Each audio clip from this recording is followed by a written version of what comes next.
Good afternoon and welcome. I'm Corporal Jennifer Clark, spokesperson for the RCMP in Nova Scotia, and I will be your moderator for this news conference. Bonjour et bienvenue. Je suis la caporale Jennifer Clark, porte-parole de la GRC en Nouvelle-Écosse, et je serai la modératrice pour cette conférence de presse. Today you will hear from a commanding officer of the Nova Scotia RCMP, Assistant Commissioner Lee Bergerman, Superintendent Darren Campbell, Officer in charge of Support Services, and Chief Superintendent Chris Leather, Criminal Operations Officer, in relation to the incidents of April 18th and 19th. Assistant Commissioner Bergerman will open, Superintendent Campbell will provide an update on our investigation, and Chief Superintendent Leather will close a brief question and answer period. Aujourd'hui, vous allez entendre la commissaire adjointe Lee Bergerman, commandant divisionnaire de la GRC en Nouvelle-Écosse, le surintendant Darren Campbell, officier responsable des services de soutien, et le surintendant principal Chris Leather, officier responsable des enquêtes criminelles. Ils feront le point sur les incidents survenus les 18-19 avril. Vous entendrez d'abord la commissaire adjointe Bergerman. Le surintendant Campbell parlera ensuite des progrès de l'enquête. Et le surintendant principal Leather conclura la séance. Une courte période de questions et réponses suivra. Ma'am, the floor is yours. Thank you. Madame, la parole est à vous.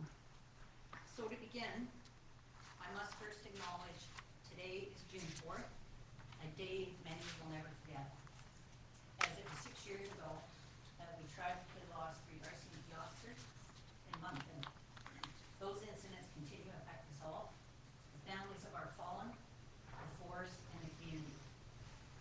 As Corporal Clark noted, Superintendent Campbell will provide an update on our investigation into the incidents on April 18th and 19th. But before he does, I'd like to take this opportunity to address the families of the victims, Nova Scotians, and our RCMP Nova Scotia employees.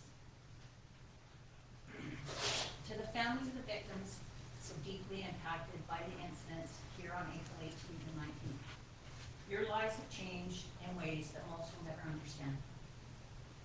This was a horrific incident directed at innocent people, and nobody has felt this more than you. Please know that your family members and you will remain at the forefront of every decision we make in relation to Operation H Strong. We know you're looking for answers with broken hearts.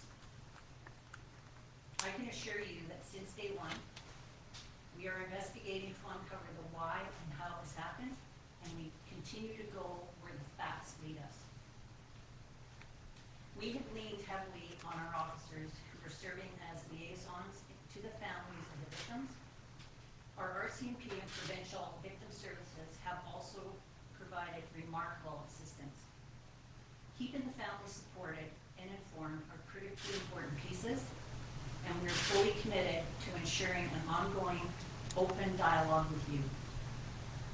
To Nova Scotians, to say these have been trying times is an understatement. I have come to accept there will never be words to describe the impact these days because the effects of the gunman's actions are deep, far-reaching, and for many life-changing. It has become very clear that for Nova Scotians, there will always be a before April 18th and an after. We have endured a terrible attack on our province, which was unprecedented and unlike anything we have seen before. In the past 6 weeks, Nova Scotians have experienced every emotion and have rallied together, united in grief, in outrage, and resolve to honor the innocent victims, and to preserve and defend the true culture of Nova Scotia, which is one of kindness, hospitality, and compassion. Amid the cloud of tragedy, we have felt your outpouring of condolences and support. We will continue to be there for Constable Heidi Stevenson's family and for Constable Chad Morrison, who is recovering from his injuries. We share in the collective inability to gather and celebrate the lives of those tragically lost in April, but what you have done for us is truly appreciated, and I thank you. Many of us in the RCMP have found comfort in your notes, public displays, and personal expressions of thanks. We have felt your embrace. To all Nova Scotia RCMP employees, whom I've never been prouder of. Well over 100 employees were part of the response on April 18th and 19th, and hundreds more are involved in Operation H Strong on the investigation and behind the scenes. We're all one family. What those who responded on April 18th and 19th faced is unlike anything most have been faced with before, and your experiences and first-hand accounts of what unfolded are heartbreaking on many levels. You also demonstrate the type of people you are. You're selfless, you're brave, trained, skilled, and heroic. We all feel privileged to work with you, and I have never been more proud to be a member of the RCMP. As Superintendent Campbell will reference in more detail, the Operation H Strong investigation is well underway. The investigation has not stopped. The investigative team has not stopped. They are committed to conducting a solid investigation to provide answers to the families of the victims as well as others.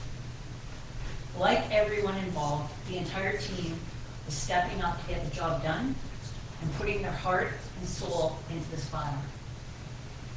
H Strong is the operational name that represents teams of people who are invested, selfless, smart, dedicated, and proud. From BC to Newfoundland, your sisters and brothers in the RCMP family have reached in, shown up to provide relief and assistance. Hundreds of RCMP personnel have come to Nova Scotia from across Canada to work on the front lines to support Operation H Strong investigation and provide unit-to-unit assistance. We truly are a national police force, a Canadian family who steps up to help, to reinforce, to ensure we are there for one another so we can protect the communities we serve. Thank you. Merci, Madame. Et maintenant en français. J'aimerais commencer par rappeler que nous sommes aujourd'hui le 4 juin, une date inoubliable pour bon nombre, puisque cela fait 6 ans, jour pour jour, que 3 policiers de la GRC ont perdu la vie à Moncton. Cette tragédie continue de nous affecter tous, les familles de nos regrettés collègues, la gendarmerie et la communauté. Avant que le surintendant Campbell parle de l'enquête, j'aimerais dire quelques mots. D'abord, la famille des victimes, si durement touchée par les incidents des 18-19 avril. Votre vie a été bouleversée d'une façon que peu de gens peuvent comprendre. Des gens innocents ont été pris pour cible dans cet horrible incident et cela vous a touché plus que quiconque. Sachez que les membres de votre famille et vous-même resterez au premier plan de chaque décision qui sera prise dans le cadre de l'opération H Strong. Nous savons que vous cherchez des réponses le cœur brisé.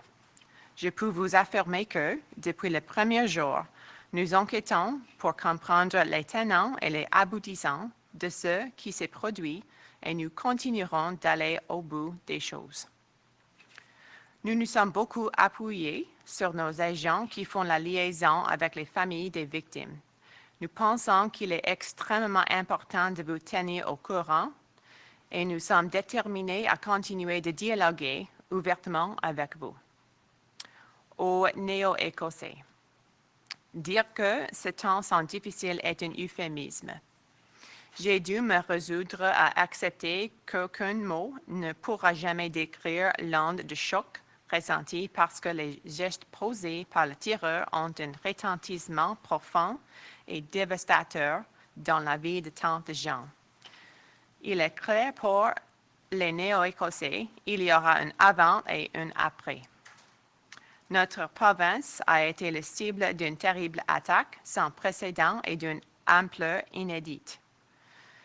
Ces 6 dernières semaines, les néo-écossais sont passés par toute la gamme des émotions et se sont rassemblés unis dans la peine de l'indignation et résolus à honorer la mémoire des victimes innocentes et à préserver et à défendre les valeurs de la Nouvelle-Écosse faites de gentillesse, d'hospitalité et de compassion.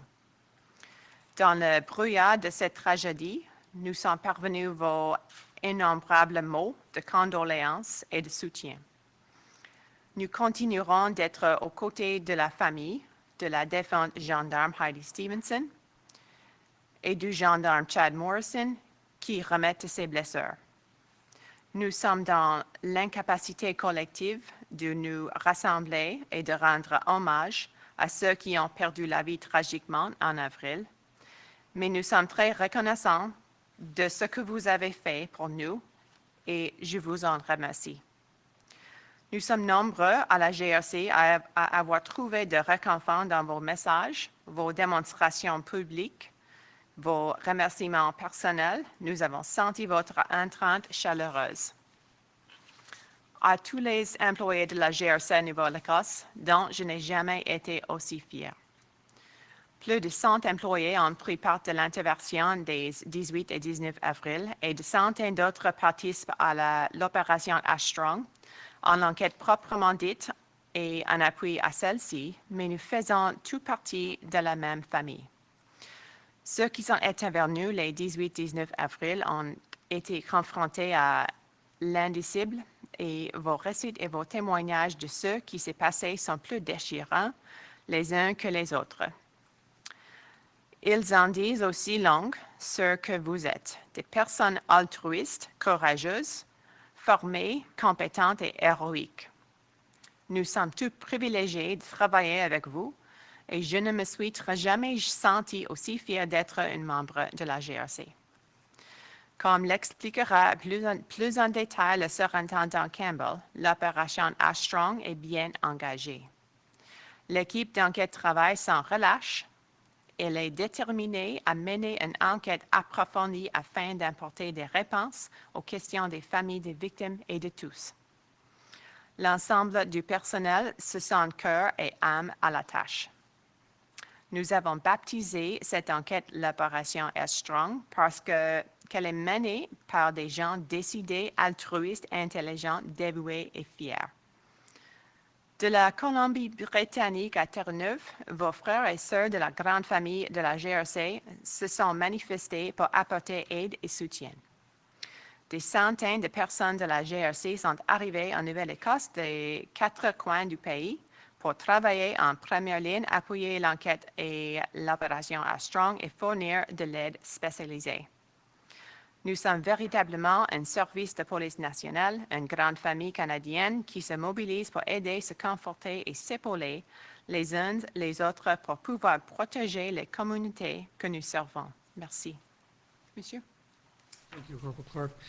So before I begin to provide you with information related to the investigation, it's again important to acknowledge the tremendous loss and trauma experienced by the victims and that of their families.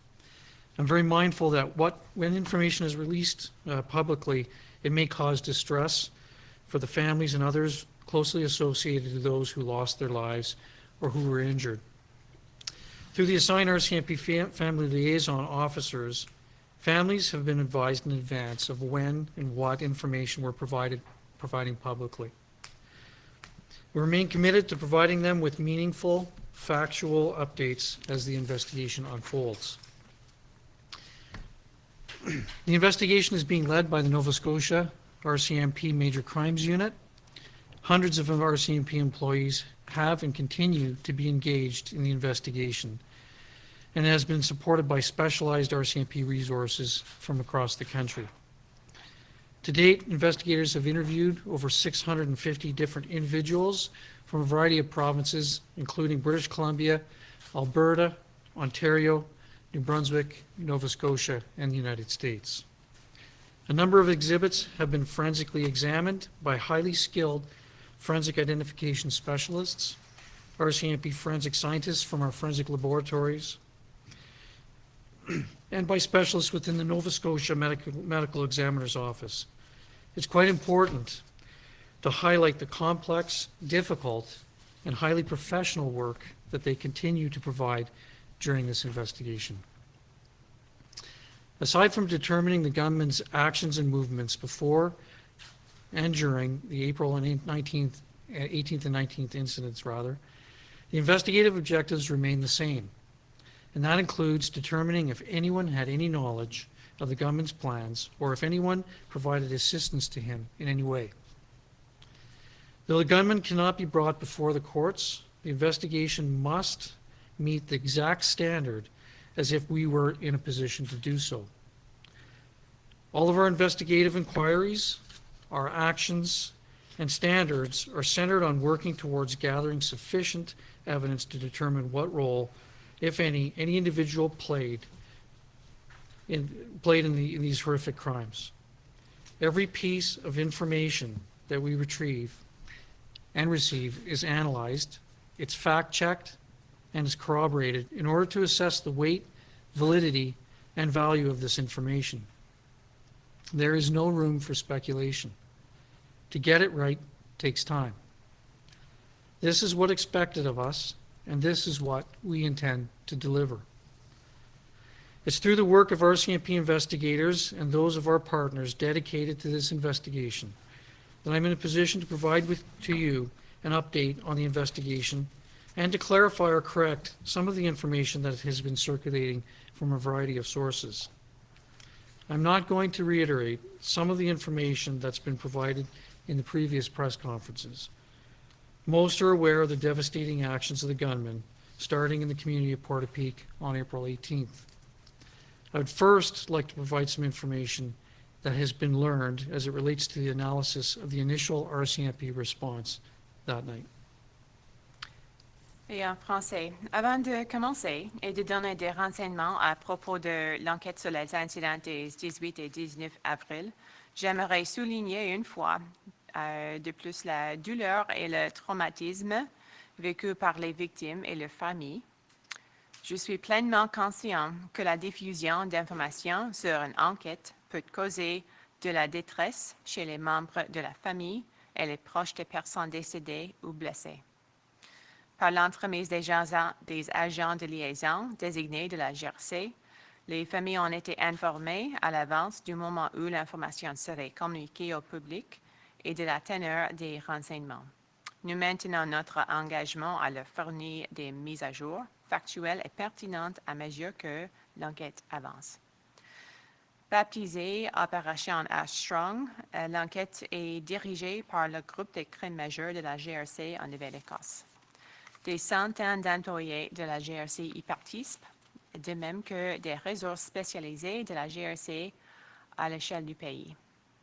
Jusqu'à présent, les enquêteurs ont interrogé plus de 650 personnes de la Colombie-Britannique, de l'Alberta, de l'Ontario, de Nouveau-Brunswick, de la Nouvelle-Écosse et des États-Unis.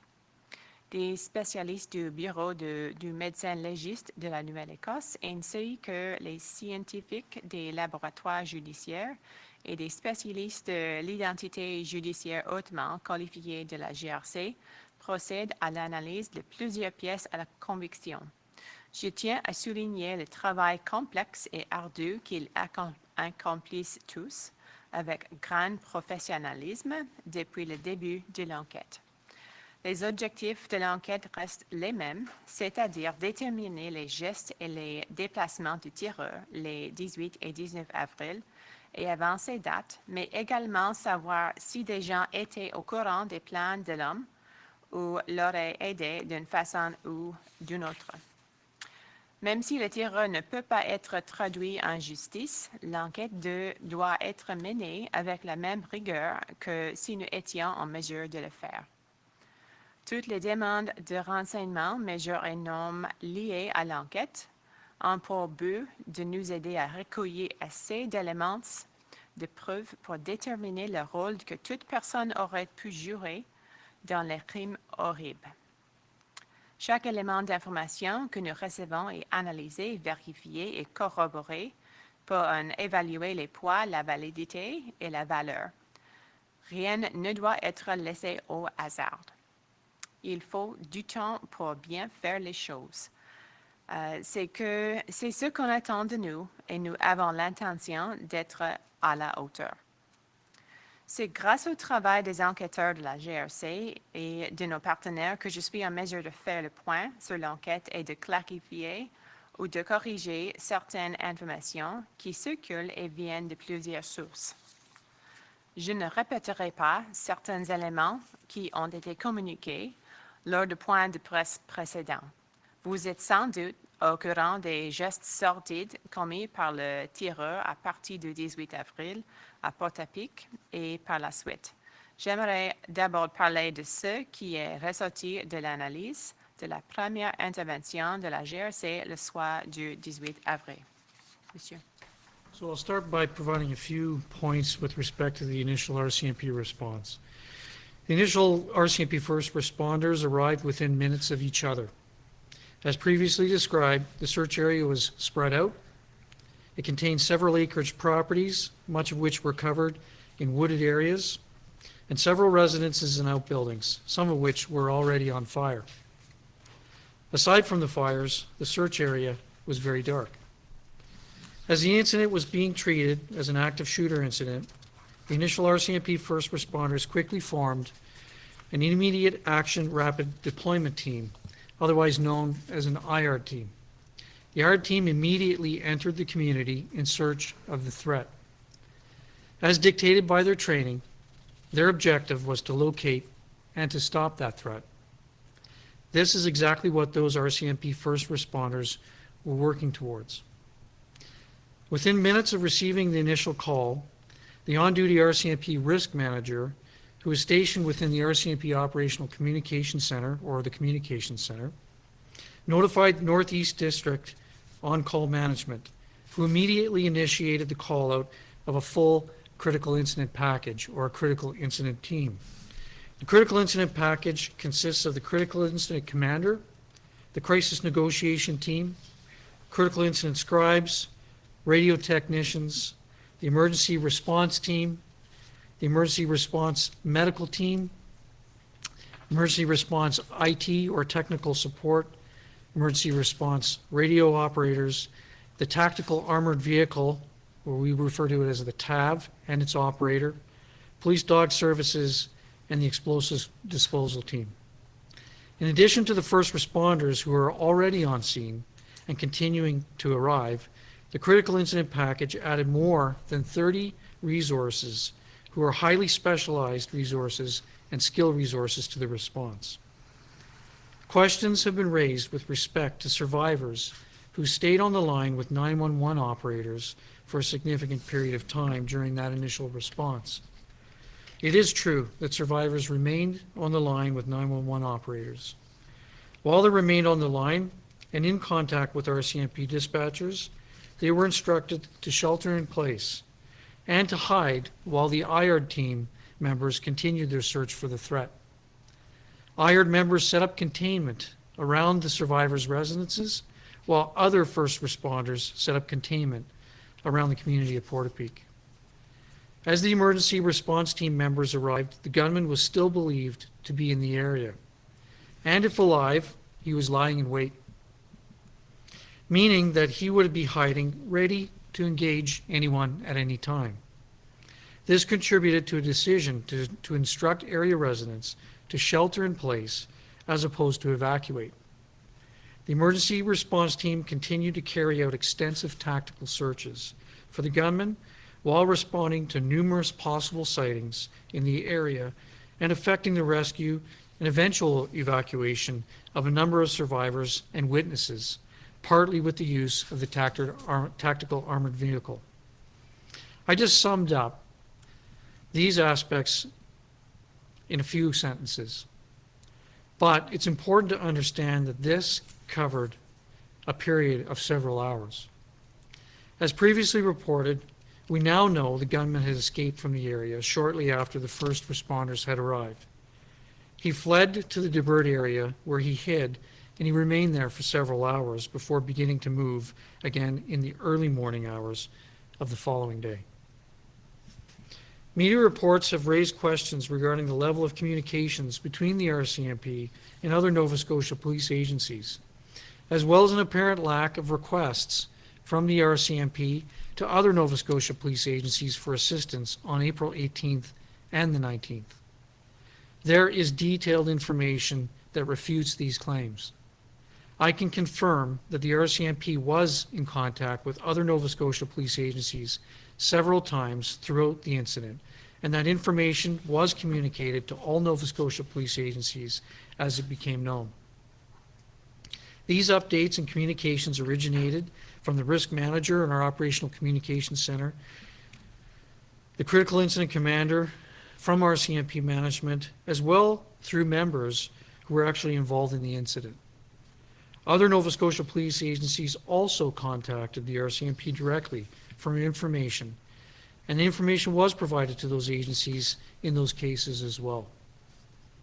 With respect to requests for assistance, other Nova Scotia police agencies were asked to assist the RCMP in a variety of ways, and in fact, they offered assistance as well.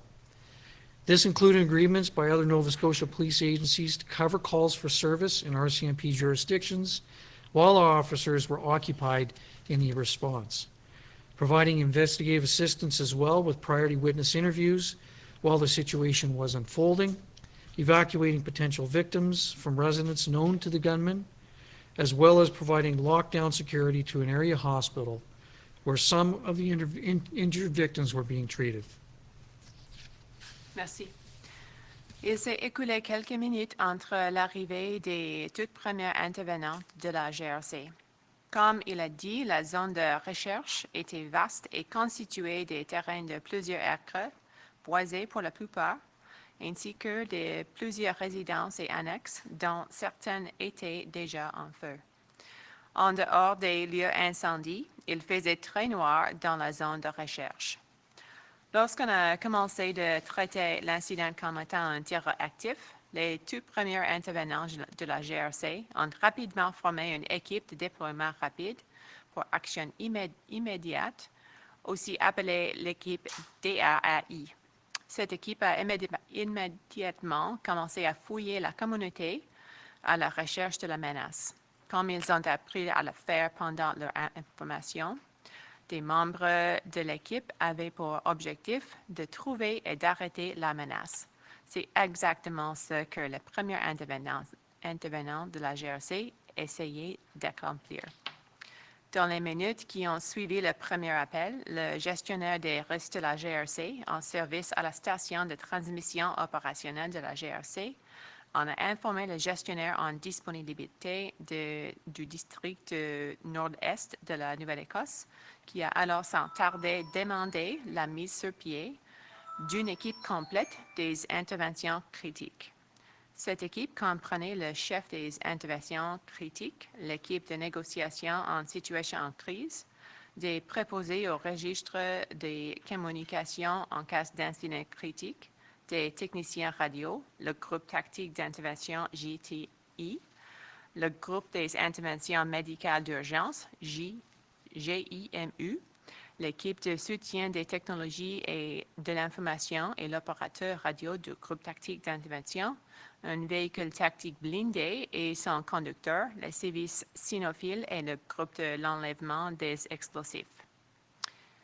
Outre les premiers intervenants qui étaient déjà sur les lieux et qui continuaient à arriver, 30 employés très spécialisés ont été ajoutés à l'équipe des interventions critiques. Des questions ont été soulevées en ce qui concerne le temps considérable que les survivants ont passé à garder la ligne avec les opérateurs de 911 pendant la première intervention. Il est vrai que des survivants ont gardé la ligne avec les opérateurs de 911. Pendant qu'ils étaient au téléphone et en communication avec les répartiteurs de la GRC, ils ont eu comme instruction de trouver un abri et de s'y cacher pendant que les membres de l'équipe DRAI continuaient les recherches pour trouver la menace. Les membres de l'équipe DRAI ont établi un périmètre autour de la résidence des survivants, pendant que d'autres premières intervenantes établissent un périmètre autour de la communauté de Portapique. Lorsque les membres du groupe tactique d'intervention sont arrivés, on croyait que le tireur se trouvait encore dans le secteur et que s'il était vivant, qu'il attendait, c'est-à-dire qu'il se cachait prêt à tirer ou à tuer quelqu'un. C'est ce qui explique la décision de donner comme consigne aux résidents de se mettre à l'abri plutôt que d'évacuer. Le groupe tactique d'intervention a continué de mener de vastes fouilles tactiques afin de trouver le tireur, tout en vérifiant les nombreux signalements de la présence possible du tireur dans la zone et en procédant au sauvetage à l'évacuation éventuelle d'un certain nombre des survivants et témoins au moyen du véhicule tactique blindé, entre autres. Je viens de résumer en quelques phrases certains aspects de l'intervention, mais il est important de comprendre que celle-ci s'est déroulée sur plusieurs heures. Comme nous avons été dit, le tireur s'est enfui de la zone peu après l'arrivée des premiers policiers. Il s'est dirigé vers Debert, où il s'est caché pendant plusieurs heures avant de recommencer à se déplacer aux petites heures du matin. Communication et demande d'aide d'autres services de police.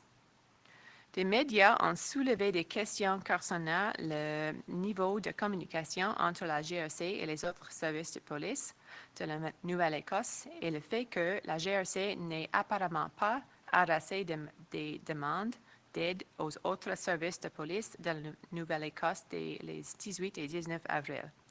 Des informations détaillées prouvent le contraire. Je peux confirmer que la GRC a communiqué avec les autres services de police de la Nouvelle-Écosse plusieurs fois tout au long de l'incident et que de l'information a été communiquée à tous les services de police de la province dès qu'elle était disponible.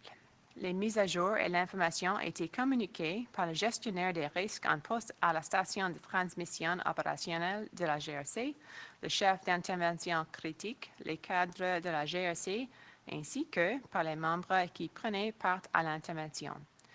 Les autres services de police de la Nouvelle-Écosse ont également communiqué directement avec la GRC afin d'obtenir de l'information et cette information leur a été fournie. En ce qui concerne les demandes d'assistance, les autres services de police de la Nouvelle-Écosse ont été appelés à aider la GRC de diverses façons. Ils ont notamment accepté de répondre aux appels de service pour les secteurs qui relevaient de la compétence de la GRC pendant que les membres de la GRC s'occupaient de l'intervention. Ainsi, ils ont soutenu les enquêtes en procédant pendant l'incident à la rencontre prioritaire de témoins, évacuer les victimes potentielles des résidences, connues de tireurs, et établi un périmètre de sécurité autour de l'hôpital où étaient traitées certaines des victimes. Monsieur. So I'd like to go into a few items related to the gunman's movements on April 19th. And I can confirm through the investigation and witness accounts that the gunman did not use the RCMP replica vehicle to pull over any of the victims who were in their vehicles at the time. In terms of the interactions between Constable Stevenson and the gunman, much speculation and many assumptions have been made publicly related to the reporting of the contact and the interaction between Constable Heidi Stevenson and the gunman. As I previously pointed out, thorough and complete investigations do take time, and they rightfully include the involvement of several specialized resources in order to piece together the facts. We have not fully completed this component of the overall investigation. However, I can provide you with a few details based on the evidence. While Constable Stevenson and the gunman's vehicles collided, we do not believe that Constable Stevenson rammed the gunman's vehicle. We can also tell you that the gunman's vehicle sustained more damage than Constable Stevenson's police vehicle did, and that she bravely engaged the gunman, and that there was an exchange of gunfire between Constable Stevenson and the gunman. As a final point here, Constable Stevenson and Constable Morrison, who had been shot earlier in the morning, just prior to the contact between the gunman and Constable Stevenson, they were both wearing their soft and their hard body armor. In terms of the acquisition of RCMP equipment or police uniforms, our investigation has uncovered a familial association between the gunman and two retired members of the RCMP. Both of these retired members were estranged from the gunman, and both have fully cooperated with the investigation. It is not believed that either of these retired RCMP members provided operational duty uniforms to the gunman, such as the items that were in his possession and discarded at one of the murder scenes. In addition, the investigation has determined that the gunman had been associated to a police officer from another Nova Scotia police agency. This officer has also been interviewed and has cooperated with the investigation. And we also believe that this officer was not responsible for providing any of the uniform items to the gunman. The investigation into how the gunman acquired the RCMP uniform pieces is still ongoing. In terms of the relationship between the gunman and the RCMP itself, as another point of specific interest, the gunman was never associated to the RCMP as a volunteer or an auxiliary RCMP police officer, nor did the RCMP ever have any special relationship with the gunman of any kind.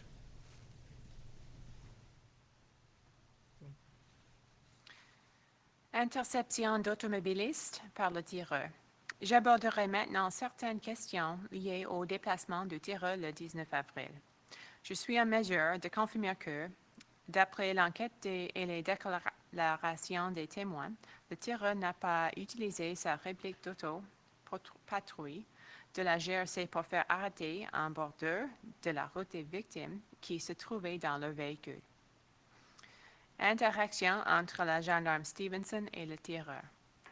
Bien des hypothèses ont été lancées sur la place publique en ce qui concerne l'interaction entre la gendarme Heidi Stevenson et le tireur.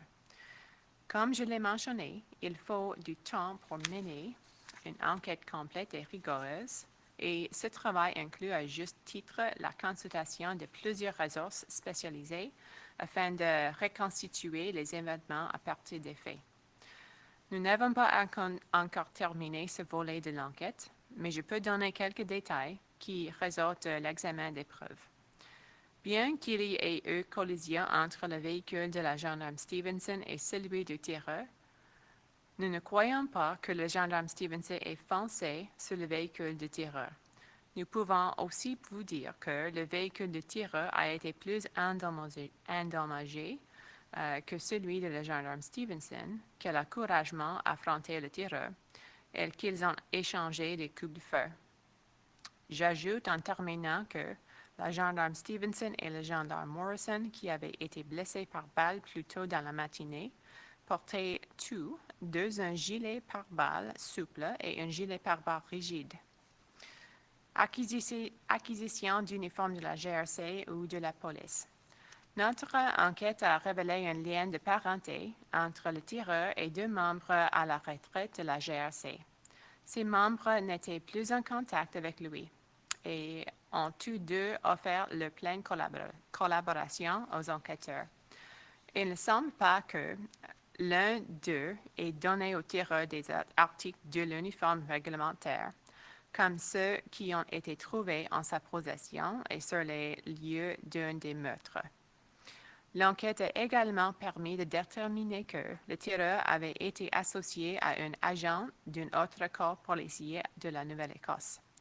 L'agent en question a lui aussi collaboré avec les enquêteurs et nous ne croyons pas qu'il ait fourni d'articles d'uniforme au tireur. Les démarches d'enquête se poursuivent pour déterminer comment le tireur a obtenu les articles de l'uniforme de la GRC. Relation entre le tireur et la GRC. Il convient par ailleurs de souligner que le tireur n'a jamais été associé à la GRC à titre de bénévolat ou de policier auxiliaire et que la GRC n'a jamais entretenu avec lui une relation particulière de quelque nature que ce soit. Monsieur. So with respect to the retired police vehicles which were purchased and in possession of the gunman, the investigations confirmed that the gunman had purchased 4 Ford Taurus former police vehicles through local auctions. Emergency equipment installed in these vehicles was purchased by the gunman through a variety of online auctions. The installation of some of this equipment was carried out by the gunman and by some of his associates, including Portapeak area neighbors and residents. As previously detailed, the decals installed in the gunman's replica RCMP vehicle were not actual RCMP police vehicle decals. However, they were realistic reproductions, printed by a local printer manufacturer. Management of the local printer manufacturer was not aware that this has taken place, and they continue to cooperate with the investigation. In terms of the firearms acquired by the gunman, with respect to the firearms in the gunman's possession, this component of the investigation remains active and involves other domestic and international law enforcement partner agencies. At this time, I can only provide limited details. What can be confirmed is that the gunman had acquired all of these firearms illegally. Of the 5 firearms found in the gunman's possession on April 19th, 3 were obtained illegally from the United States. 1 was obtained illegally in Canada through the estate of an associate who is deceased, or a deceased associate of the gunman. And these are the 4 firearms that we have previously indicated the gunman had on April 18th. The 5th firearm was Constable Stevenson's. In terms of previous interactions with the gunman and any historical complaints, as part of the investigation, we continue to look into the gunman's previous behaviors and his interactions, and they include those with the police. A number of individuals interviewed have indicated that they had observed the gunman in possession of weapons and police uniform items and the fully marked replica RCMP vehicle. None of these witnesses have indicated that they notified the RCMP of their observations. Other witnesses have since come forward and expressed that they did notify the RCMP regarding intimate partner violence claims and firearms complaints against the gunman. This component of the investigation remains active. Information of an officer safety bulletin prepared in 2011 by the Truro Police Service and the Criminal Intelligence Service of Nova Scotia recently became publicly available. In that officer safety bulletin, there was information that the gunman was a denturist who lived and worked in Dartmouth, Nova Scotia, that he had a cottage in the Porter Peak area, he was experiencing a mental health crisis, and was in possession of a handgun and rifles, that he disliked the police, and that he wanted to kill a police officer. With regard to the firearms referenced within that bulletin, I can confirm that all but one of the firearms found in the gunman's possession on April 19th were acquired after the 2011 bulletin, and thus not those described in the bulletin itself. This bulletin was not available to critical incident commanders or responding police officers as the events were unfolding on April 18th and 19th. The bulletin was brought forward days after the incident and existed in the archives of another Nova Scotia police agency. Generally, officer safety bulletins are purged from the searchable police databases after 2 years. In terms of attempts to understand the motivations of the gunman, in an effort to better understand the gunman, why he committed these horrible crimes, and determine if there were any predictable factors which may assist in preventing future similar tragedies, RCMP profilers and an RCMP forensic psychologist from RCMP National Headquarters Behavioral Analysis Unit have provided valuable assistance to the ongoing investigation.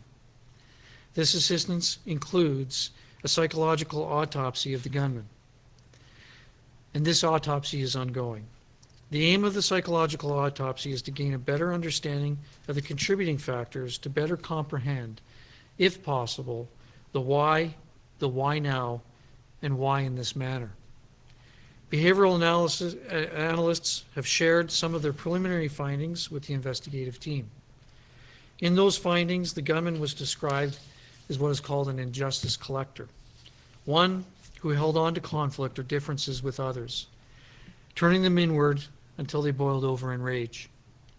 Some recipients of his wrath of violence were targeted for perceived injustices of the past, others were reactive targets of his rage, and some were just random targets. We may never uncover all of the details or fully understand why the gunman did what he did. The investigation is committed to providing answers to the victims, the surviving family members, to the public that we serve, and to hold anyone who played a role accountable in these horrific crimes. This is our work, and this work continues. Thank you. Acquisition de véhicules de police et de matériel de secours.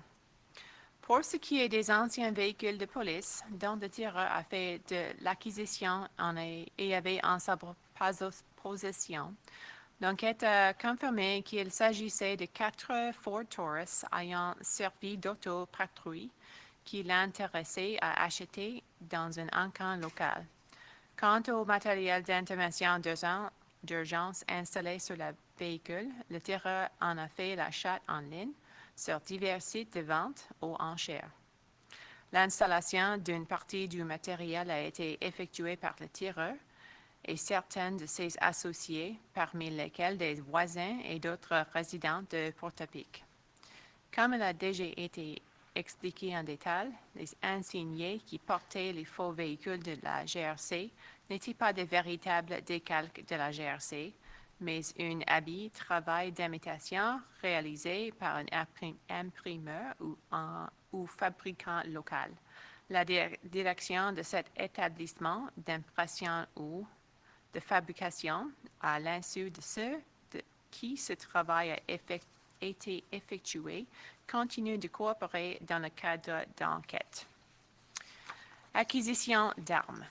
Pour ce qui est des armes à feu que le tireur avait en sa possession, l'enquête est toujours en cours et met à contribution divers organismes canadiens et étrangers d'application de la loi. Très peu d'informations peuvent être livrées pour l'instant. Nous pouvons cependant certifier que le tireur a acquis toutes ces armes illégalement. Des 5 armes à feu qu'il avait en sa possession le 19 avril, 3 provenaient des États-Unis, tandis qu'une autre, obtenue au Canada, provenait de la succession d'un associé décédé. Il s'agit des 4 armes dont nous avons indiqué qu'elles se trouvaient en la possession du tireur le 18 avril. Quant à la 5e arme, il s'agit de celle de la gendarme Stevenson. Contact intérieur avec le tireur et plainte. Nous poursuivrons nos investigations sur le comportement du tireur et les personnes avec qui il a été en contact avant les événements, notamment la police. Certaines personnes interrogées ont dit avoir aperçu le tireur en possession d'armes, de pièces de l'uniforme de policier et d'un véhicule faussement identifié aux couleurs de la GRC. Aucun de ces témoins n'a indiqué avoir signalé de la GRC ce qu'il avait vu. D'autres témoins se sont manifestés depuis pour faire savoir qu'ils avaient avisé la GRC de l'existence d'allégations de violence conjugale et des plaintes liées aux armes à feu pesant contre le tireur. L'enquête à cet égard est toujours en cours. Dans un bulletin sur la sécurité des policiers rédigé en 2011 par le service de police de Truro et le service de renseignement criminel de la Nouvelle-Écosse, dont le contenu a récemment été rendu public, on apprend que le tireur était un denturologiste vivant et travaillant à Dartmouth, Nouvelle-Écosse, qu'il avait un cottage dans les environs de Portapique, traversait une crise de santé mentale, était en possession d'un fusil et des carabines, n'aimait pas la police et voulait tuer un policier. En ce qui concerne ces armes, je peux affirmer qu'il ne s'agit pas de celles qui se trouvaient en la possession du tireur, lesquelles ont toutes, sauf une, été acquises après 2011, c'est-à-dire après la parution du bulletin. Ce bulletin n'était pas accessible aux chefs des interventions critiques ni aux policiers mobilisés au moment où se déroulaient les événements les 18 et 19 avril. Tiré des archives d'un autre service de police néo-écossais, il a été présenté quelques jours après le drame. La plupart du temps, les bulletins sur la sécurité des policiers sont éliminés des bases de données consultables au bout de 2 ans. Motivation du tireur. Depuis le début de l'enquête qui est encore, le profil de la GRC et des psychologues judiciaires du groupe de l'analyse du comportement et de la direction générale de la GRC participent de manière substantielle aux efforts réalisés pour tenter de comprendre ce qui a amené le tireur à commettre ces horribles crimes et pour déterminer si l'on peut dégager des événements de facteurs prédictifs qui permettraient de prévenir semblables catastrophes à l'avenir. Le travail de ces experts comporte notamment la réalisation d'une autopsie psychique.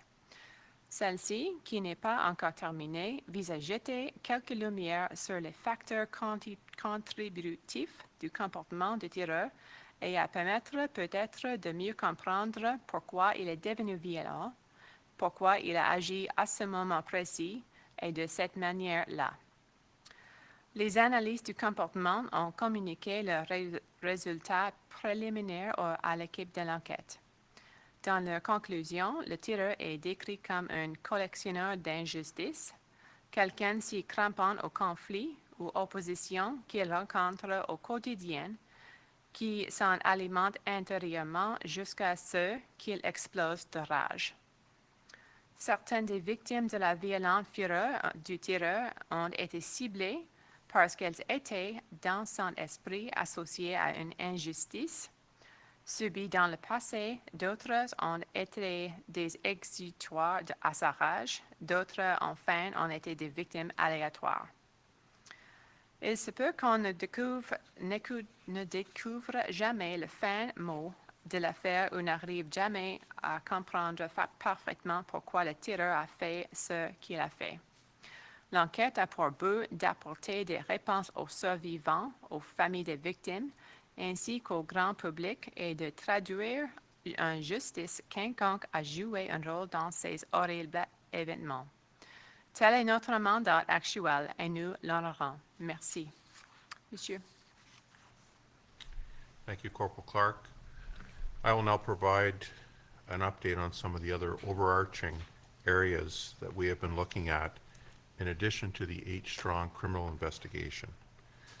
Our overall response to the incidents on April 18 and 19 are subject to a number of reviews or independent investigations. The Nova Scotia Serious Incident Response Team, or CERT, is investigating the fatal police-involved shooting of the gunman, as well as the discharge of firearms on April 19 at the Onslow Belmont Fire Brigade Hall. Both of these investigations are being led by CERT and remain ongoing. There's something I will add about Onslow because what took place on April 19th, as the incident was unfolding and was traumatic for those that were there. Since then, I, along with local RCMP commanders from the area, met with the chief and deputy of the Onslow Fire Brigade to hear firsthand what people had experienced on the 19th. We had a very respectful and honest conversation, and as partners, we made a commitment to continue to work shoulder to shoulder in our shared responsibility of public safety. We are moving forward together and are compensating the fire service for the damage to the property at the fire hall. There is also an Employment and Social Development Canada, or ESDC, investigation that is underway, and again, that is independent from the RCMP. ESDC investigates any workplace, occupational injury or death at federally regulated workplaces. The investigators will take an in-depth look at overall response, including training, equipment, communications, and tactics of the RCMP. We are participating fully with this investigation. Another investigation taking place is the internal Hazardous Occurrence Investigation Team, or HOIT, that has been created to investigate the incident from a Canada Labour Code perspective. The Hazardous Occurrence Investigative Team will also identify any occupational causal factors and corrective measures that can be implemented. In addition to those that I have mentioned, there are discussions underway to determine the best approach regarding a formal comprehensive review. We welcome the opportunity to provide our information and what we know. We will continue to fully participate in the multiple investigations, processes, or reviews that are currently underway. While we need to respect these processes and will limit our comments accordingly, we will continue to find the balance and release or share the information that can be provided where feasible.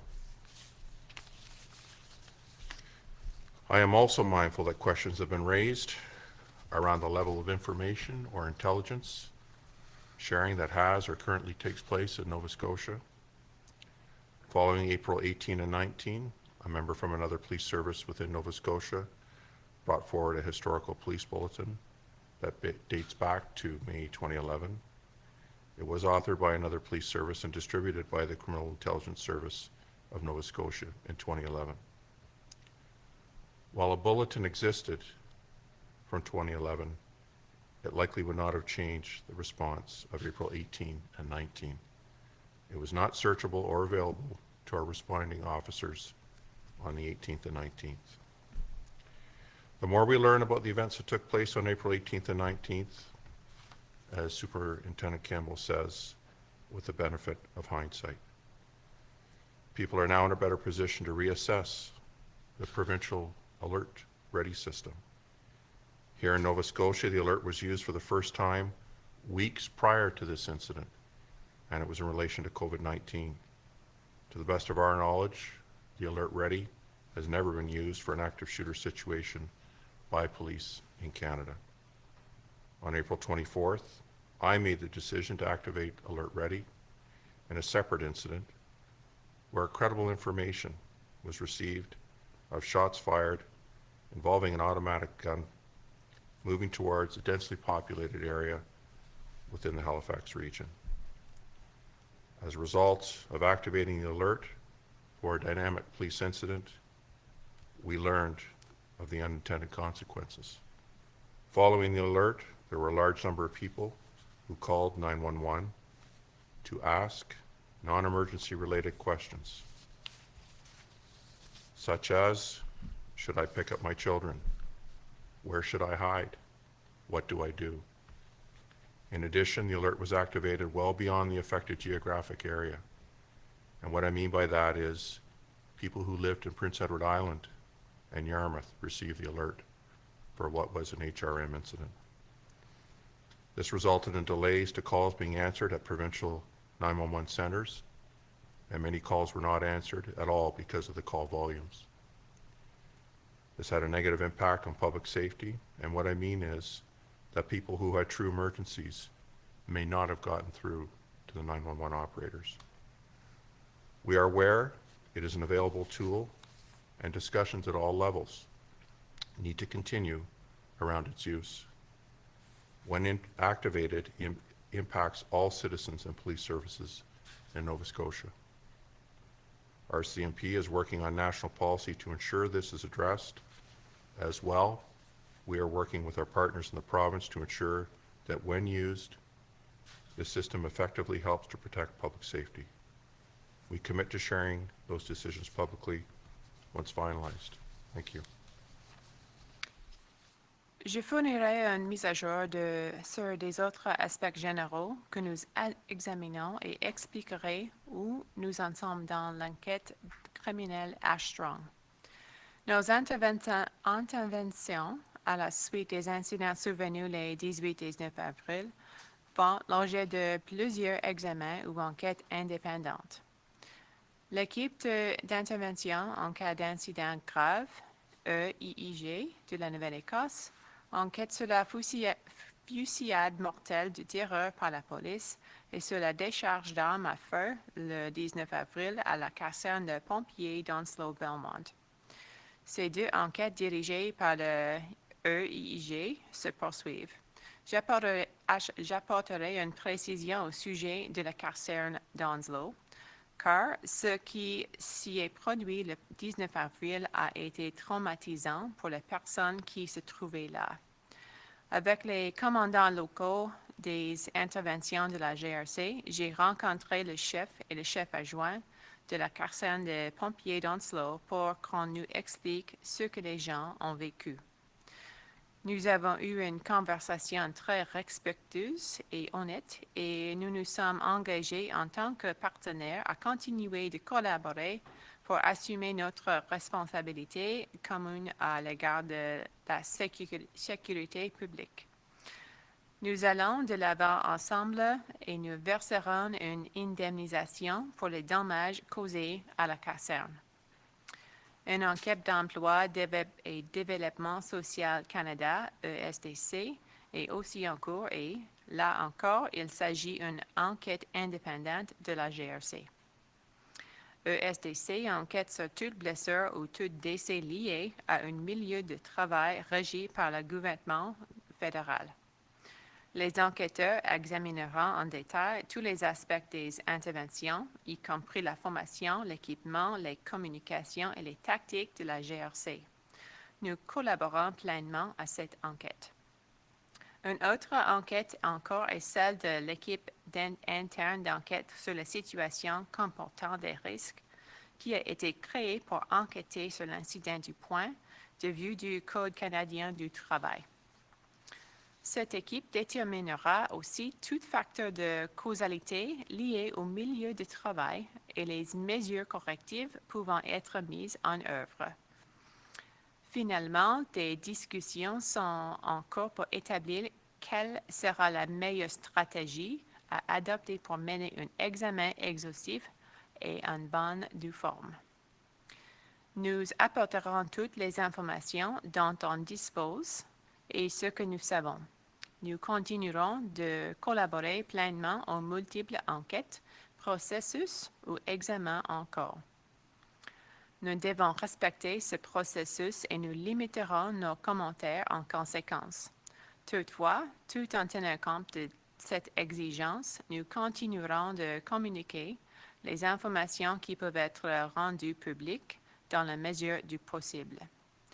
Je suis aussi conscient que des questions ont été soulevées concernant le niveau d'échange d'informations ou de renseignements dans le passé à l'heure actuelle en Nouvelle-Écosse. Après les 18 et 19 avril, un membre d'un autre service de police en Nouvelle-Écosse a fourni un bulletin de police qui remontait à mai 2011. Ce bulletin avait été rédigé par notre service de police et diffusé par le service des renseignements criminels de la Nouvelle-Écosse en 2011. L'existence de ces bulletins probants n'aurait rien changé aux interventions menées les 18 et 19 avril. Ils ne se trouvaient pas dans une base de données consultable et les agents qui sont intervenus n'y avaient pas accès. Maintenant que nous en savons plus sur les événements des 18 et 19 avril et comme l'a mentionné le surintendant Campbell, avec le recul. On est maintenant mieux en mesure de réévaluer le système provincial en alerte. Ici en Nouvelle-Écosse, ce système avait été utilisé pour la première fois dans les semaines précédant l'incident et c'était dans le contexte de la COVID-19. À notre connaissance, ce genre d'alerte n'avait jamais été utilisé par la police au Canada dans une situation de terreur actif. Le 24 avril, j'ai pris la décision d'activer le système en alerte dans un incident distinct après avoir reçu des informations crédibles selon lesquelles de coups de feu tirés avec une arme automatique se dirigeaient vers une zone très habitée de la municipalité régionale d'Halifax. Ce n'est qu'après avoir activé l'alerte pour une intervention policière dynamique que nous nous sommes rendus compte des conséquences impreuves que cela pouvait entraîner. Beaucoup de personnes ont téléphoné au 911 afin de poser des questions non urgentes pour savoir, entre autres, si elles devaient aller chercher leur enfant, où elles devaient se cacher et ce qu'elles devaient faire. De plus, l'alerte a été diffusée bien au-delà du secteur géographique touché et même des résidences de l'île du Prince-Édouard et de Yarmouth l'ont reçu. Cela a entraîné des retards dans la prise d'appel par le centre provincial 911 et en raison du volume d'appels, il y a beaucoup d'appels auxquels les préposés n'ont pas répondu. La sécurité publique aurait donc pu être compromise si des citoyens téléphonaient pour des vraies urgences. Nous sommes conscients que cet outil est disponible et les discussions doivent se poursuivre à tous les niveaux concernant son utilisation éventuelle. L'activation d'une alerte a des répercussions sur tous les citoyens et des services de police en Nouvelle-Écosse. La GRC travaille à l'élaboration d'une politique nationale qui tiendra compte de toutes ces questions.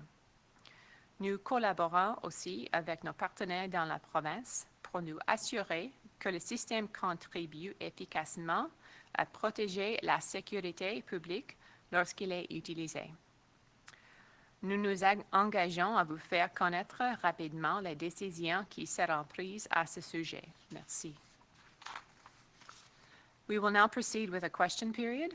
We ask that you limit yourself to one question and one follow-up.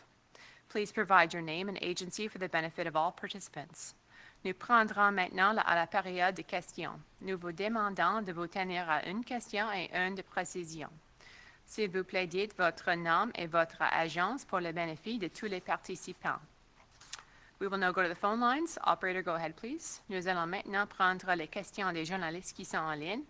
Opérateur, allons-y, s'il vous plaît. Thank you. Merci. Please press star 1 on your telephone keypad to register your question. Veuillez appuyer sur l'étoile 1 maintenant pour enregistrer votre question. Our first question is from Alicia Drav from Global News. Please go ahead. Hi, thank you. I'm just wondering about the complaints made about Wortman abusing his partner and also raising concerns about stash of weapons. The complaint was made in 2013, and I'm just looking for some clarification on what action was taken in regards to that complaint, and what action was taken. Yeah, sure. I'll answer that. Well, the first thing I'm going to say about that is that we appreciate and we value every piece of information that comes in from the public, and I need the public to understand that when you call us, we believe you. So I don't want to leave anyone with any impression that the police don't believe anyone, because that's exactly what we do. When we receive information, we follow that information up, and we try to determine whether or not we can track back and find out where that information came from. So as of yesterday, we've identified 2 officers that did have contact with the individual that you mentioned, and we're working through determining what records or notes that they may have or recollection with respect to that actual incident. But I think what's fair is to explain that when the police receive a call from an individual, and if we open a file and investigate that file, we take their information, and it's helpful to get information that comes from a first-hand source. So in that particular case, as I understand it, through the claims that were being made, is that the information came in through a second party in terms of the intimate partner violence.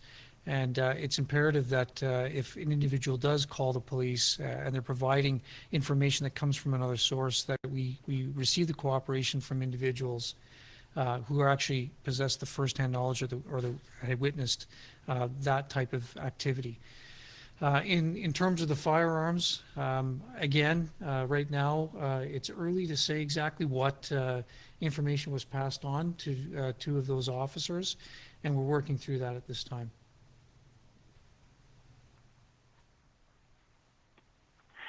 Thank you. Merci. Our following question is from Elizabeth McMillan from CBC Nova Scotia. Please go ahead, à vous la parole. Hi, this is a question for Chief Superintendent Chris Leather. I understand that at 10 a.m. on April 19th, you communicated that you believed the suspect was, quote, pinned down in Wentworth. Wondering, what did you mean by that, and why did you think that?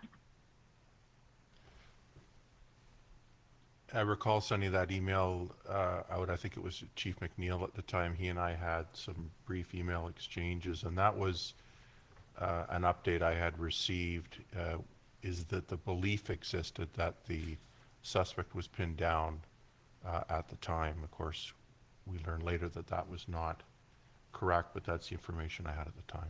So I might be able to add to that, Chief Superintendent Leather. So I've had direct conversations with the critical incident command as well as some of our emergency response team members. And, my understanding of that is that at that particular time, there was a 911 call that was received, that 911 call, and I provided details about that call in a previous press conference. And it was in the Wentworth area. And the responding ERT officers and those that had containment on that residence, we actually did believe that we had the gunman pinned down in a residence or on that property, and it was a large property, which is very important to note as well. Through the timings of the video canvas that we did, we actually missed that gunman by minutes. But at that particular time, the information that was being passed over to you, sir, was that we truly believe that we actually had the gunman on that property and that we had him contained.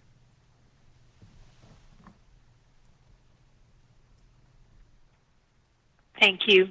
Merci. Our following question is from Heidi Petracek from CTV News. Please go ahead. Thank you. Just a question about the police bulletin of 2011, which you have referred to. What action would have been taken at the time of that bulletin in terms of investigating the individual involved and the things he was doing and saying? Sure, I'll start. At the time, the information, as you've learned from Superintendent Campbell and I, was broadcast by CISNS to all the police services in Nova Scotia based on information that was received from Truro Police. The two jurisdictions that were clearly had a role in following up was the RCMP in terms of Portapique, because that, as you heard, was identified in the bulletin, and where the gunman resided at the time and right up until his death in Dartmouth in Halifax region. And so an investigation was initiated, and some follow-up work was done at the time in 2011, and perhaps Darren, you have some more information on that.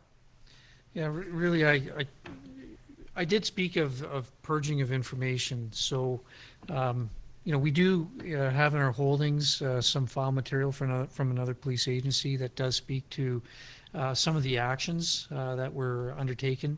Of course, it's not our information, so I can't, speak about that.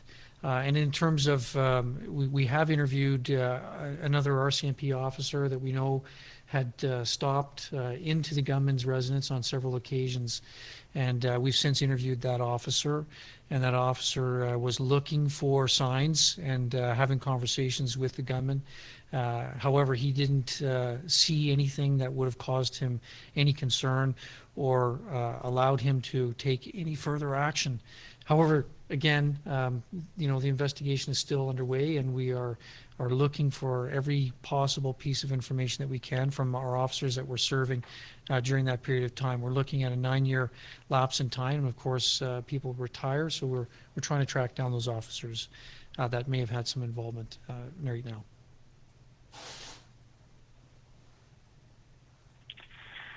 Thank you, Nancy. Our following question is from Michael McDonald from the Canadian Press. Please go ahead. À vous la parole. Thank you. My question is for Superintendent Campbell.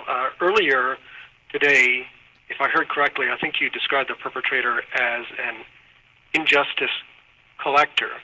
Can you explain to us in more detail what that means and where that phrase comes from?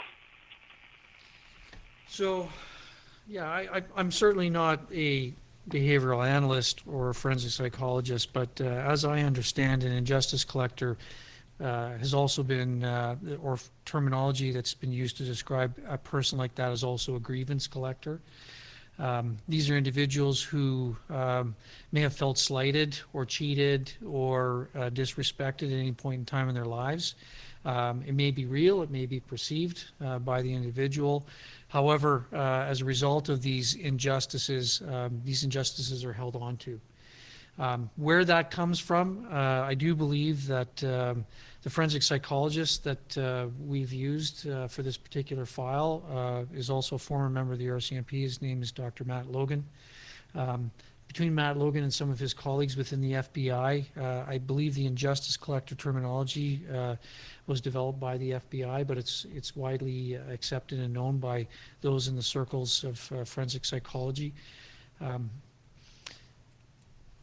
I really can't give you much more information other than that because I'm certainly not, it's not my area of specialty. But I hope that that answers your question.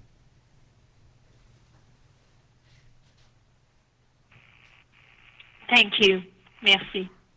Our following question is from Nicole Monroe from the Chronicle Herald. Please go ahead. À vous la parole.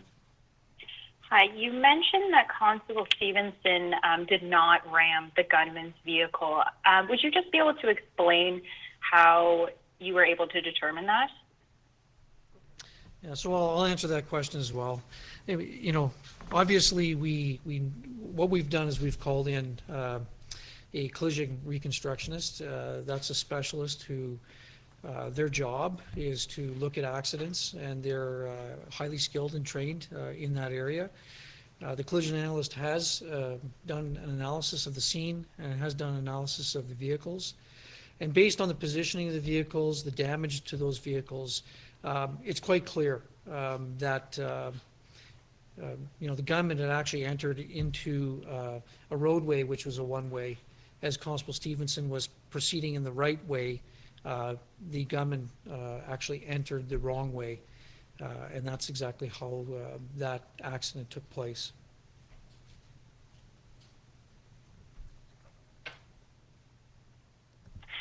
Thank you. Merci. Our following question is from Ross Lord from Global National TV. Please go ahead. À vous la parole. Thank you. I'm curious about how you decide which records to purge after. I believe you said 2 years. Is that a review of information that potentially could or should be kept because a potential threat presumably might not disappear after 2 years? So if you want me, I spoke to the 2-year purging date. There's several different purging dates depending upon the type of information that are within police holdings. For example, my understanding is that for records related to a homicide investigation, it's more than 70 years that we'll keep that information. But you know, we're obviously guided by the Privacy Act and also by the Libraries and Archives Act, and there's other acts that determine how long we have to keep information. There's an element of that where we have to physically keep information for 2 years so that individuals, if it's private information, they can access that information. And then based on the type of investigation, the status of that investigation, whether it's concluded or not, there's a determination and a timing that's placed on these a variety of investigative information. So those purge dates coincide with the particular type of investigation. And in terms of the officer safety bulletin, my understanding is that the purge date was a 2-year period of time. Does that make sense to you that it should be purged after 2 years, or would that perhaps be best kept for a longer period of time or indefinitely? I'll just speak to that in terms of one of the issues that certainly we've identified pursuant to the criminal investigation is just that, the retention of reports, records. The officer safety bulletin would certainly be one that we're looking at internally. Neighbor disputes or other complaints that may have been made in the early 2000s, mid 2000s in the Portapique area, we'll certainly be looking at that as well, because as Superintendent Campbell alluded to, there is that balance between privacy and public safety and the need to retain that information and know for circumstances such as this. And unfortunately, I don't know about many, but certainly some information is lost to us because it has been deleted from the various systems.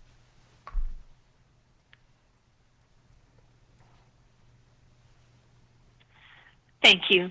Merci. Our following question is from Kayla Hansel from CBC National News. Please go ahead. À vous la parole. Thank you. I just want to first point out that a lot of reporters seem to not be getting their follow-up questions through. We're getting cut off. So I will pick up on my colleague Elizabeth McMillan's question to Chief Superintendent Chris Leather. Just to remind you, that was about you believing the suspect was pinned down at 10 a.m. on April 19th in Wentworth.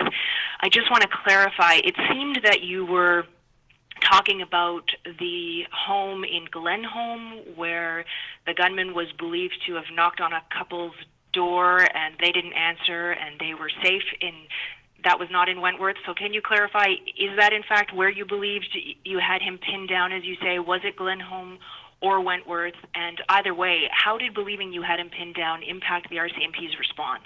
Well, I'll briefly respond to that and then ask Darren to sort of follow up. Is that one-line email was based on information I received at the time, and then I think Superintendent Campbell did a fairly decent job, frankly, in describing how that information came to us and our response.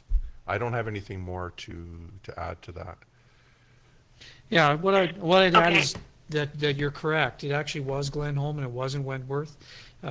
Previous to that 911 call, in Glenholm, there was the incident in Wentworth. However, in terms of the timing of when those calls were coming in, they were very close in terms of time. However, we knew that the gunman was actually in the Wentworth area much earlier, after the fact, through the course of our video canvassed part of the investigation. You did ask why we thought that the suspect or the gunman was pinned down at the time. Again, as I mentioned earlier, in terms of the timing, it was very, very tight. We were on the line with those individuals of that residence, and they were describing the police vehicle. They were describing the gunman and carrying a gun. And our officers were en route, and in fact, there was one of our officers that had seen a police vehicle pass him, and by the time he got turned around, the gunman had actually entered that large property, and unbeknownst to the officer, that had actually turned around to try to pursue the gunman. So there was clear indications and information that we had the gunman pinned down in that Glenholm area at the time. Okay, and for my follow-up question then, I just want to clarify your comment today, Superintendent Campbell, that you don't believe the gunman was using the RCMP replica cruiser to pull over any of the victims. I'm looking at a transcript here from your news conference on April 24th. This is a quote where you said, a witness described that the suspect had pulled over one of the vehicles and then shot one of the drivers. So can you clarify why you said that at that time and what the reality actually is? So the reality is that investigations, people give us information and that information is interpreted, and that was the interpretation of the information at that time. Since that time, it's been confirmed through the investigative team that the eyewitnesses at the scene do not describe that the gunman was pulling over any vehicles. We do know what the details what those details are that surround those interactions between the gunman and the victims in that area. Again, for the sake of not traumatizing the families, to be able to describe that would not be appropriate. But I'm very confident and I'm convinced, based on that witness information, that the gunman was not pulling over vehicles.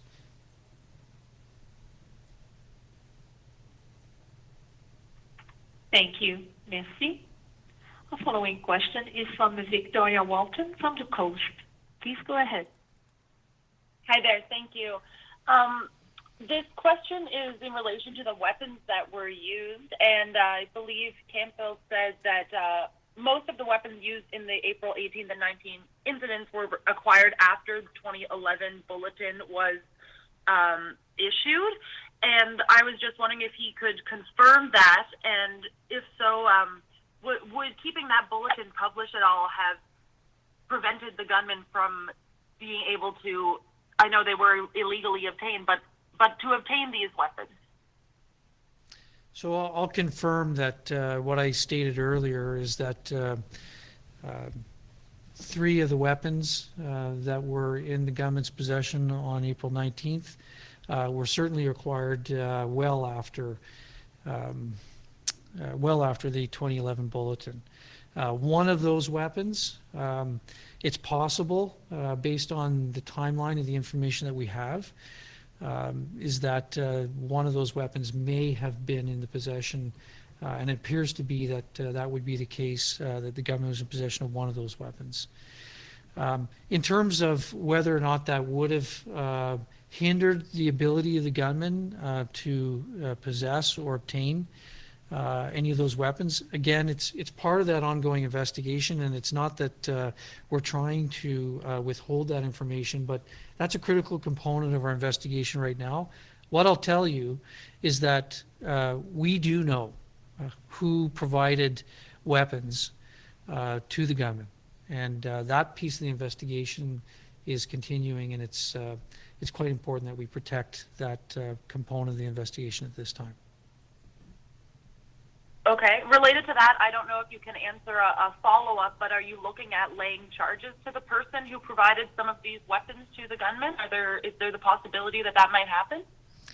So our job is to uncover evidence and to gather sufficient evidence to present to public prosecution services so that they may be in a position to prosecute anyone that may have committed any illegal acts.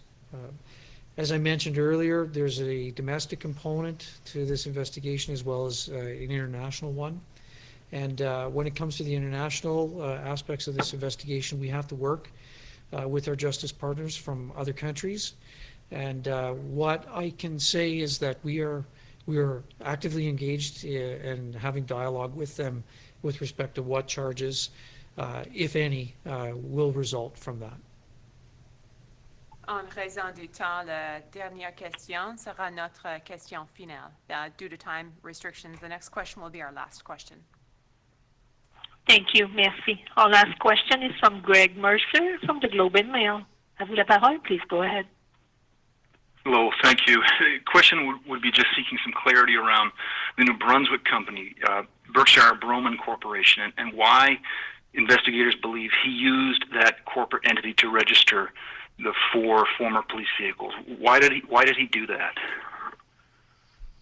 So I'm probably best to answer that question.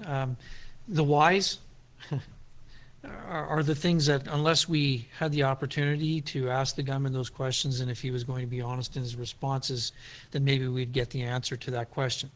What I'll say, though, is that registering those vehicles under a corporation name made it difficult for us to determine exactly which vehicles he actually had registered to him. Whether he did that by design or whether there was a benefit for him to register them under a business name, that's a question that more than likely only the gunman can answer. But again, as I stated, it did make it more difficult for us, although we were aware on the evening of the 18th, we were able to determine that there were vehicles associated to him through that company name.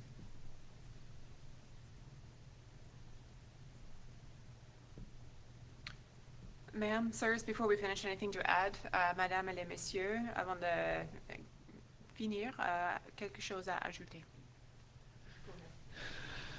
Yeah, you know, I would just end by expressing my thanks to the victims' families for their patience and understanding as we work through this. I do want to make it clear that we are fully committed to doing a very thorough and proper investigation You are at the forefront of our minds, and we are committed, not just in terms of the family liaison officer, but also the command triangle and management to engage with you and to answer your questions. So, going forward. I know, ma'am, that you're going to talk, and you've talked a lot about thanking the members. I can't say enough about the faith that I have in what was implemented on the evening of the 18th and the capabilities of the people that were on the ground that day. They did incredible work. They are very skilled. They are highly trained. They're very experienced, and I still maintain full and complete confidence in them. And, in terms of the public, we still need you. If you have information, please come forward, provide that to us. Again, your information is critical to us being able to answer as many questions as we possibly can with respect to these horrible crimes. Thanks, ma'am. Quickly, I want to thank everyone for their attendance here today and joining in the press conference. But I too want to take this opportunity to thank the victims' families for their patience and understanding, and also to our members for the jobs that they do day in, day out, including on the investigation. Thank you very much. And we commit to providing timely and accurate updates in the coming days and weeks. Thank you very much. And just final, echoing, of course, Chief Superintendent Leather and Superintendent Campbell, again, to express our gratitude to our employees and remind them how proud we are of them, and to the victims' families as well, and their patience, and to all Nova Scotians for their continued support. And I would also like to thank Chief Superintendent Leather and Superintendent Campbell for their hard work and dedication. Thank you. Okay, this concludes our press conference. Thank you for attending. Ceci conclut la conférence de presse. Merci de votre présence.